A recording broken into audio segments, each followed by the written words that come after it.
Doon tayo pumasok na. Makita tayo. Actually po guys, medyo matagal po yung abante kasi po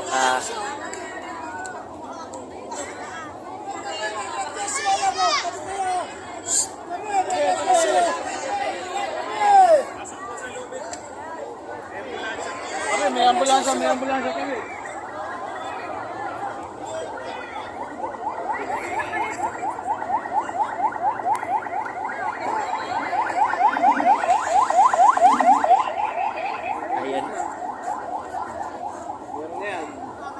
Ayan po, meron tayong rescue.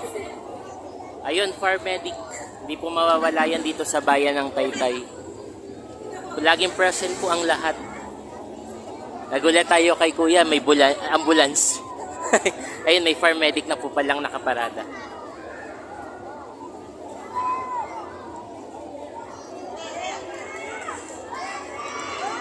At eto na nga po, may naghaano ng candy ng babato. Walang iya, perfetti lang pala. Eto. Candy daw kayo dyan. Candy po kayo dyan. Mentos lang nga po yan.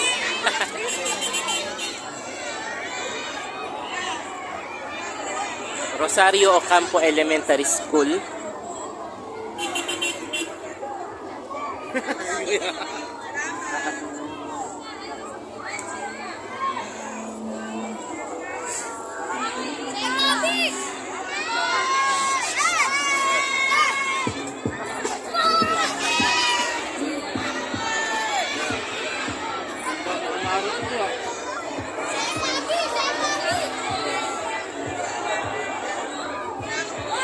Ayun yung kamukha ni Long Mejia. Long Mejia! Ang kaloka-like ni Long Mejia, idol! Ina nyo! Cosplayer! Long Mejia! Yan po mga kabaro and friends, so may cosplay.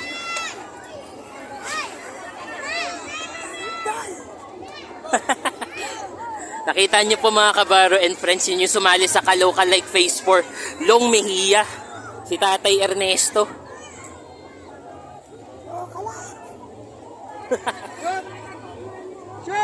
Si Hotshot po. Ayan po.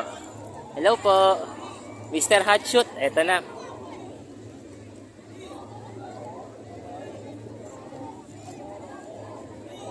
Yan, si Golden Uno. Okay.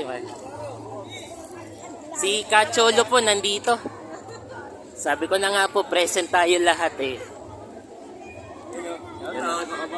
Nakita natin yung Kaloka Like ni Long Mejia, nandito. Si Mang Ernesto po, ang pangalan. Abot mo yung cellphone mo, pa-shoutout mo. Diba, sabi mo, pa-shoutout mo, ano channel mo ngayon pa rin ba? Yun pa rin. Dumami, 6,000 bigla eh. Ba? Dahil kay Sanchay lang. Ito, tinan mo to, binigyan namin yung cellphone namin. Abot mo. Hindi, malayo na eh. Pwede ka naman kilala. Kahit na! Yung iba. Ano pa rin yun eh, engagement nyo pag nakita nila yung video. Shoutout ka niya na. I-upload mo ng bukod. Para ikakat mo, para short lang. Dali lang naman yan. Mga short lang na clip para maraming views. Kasi pag mahaba, hindi pa paano. Hindi masyado makikita eh. Sige, meron pa naman yata iba. Mainit dito. Sige, go tayo. Napatigil ako bigla eh. Tigil tayo. Sumali ka din sa ano, yung sa pilit. Yung kahit cellphone. Pwede naman. 10,000 yun. Kaya mo ba yun? Napansin ko. Kaso, depende na siguro. Yung isa doon, most like 5K. Sa feed ka, tinan mo yung post, nandun yung link kung sasabi ng video. Kaya mo. Kasi marami kang followers, marami mag-like sa video. Ang dami ko iniisip ngayon na content ngayon. Kasi madalas na akong anti-follow. Oo nga. Kung nakita tayo doon. Pinapag ko.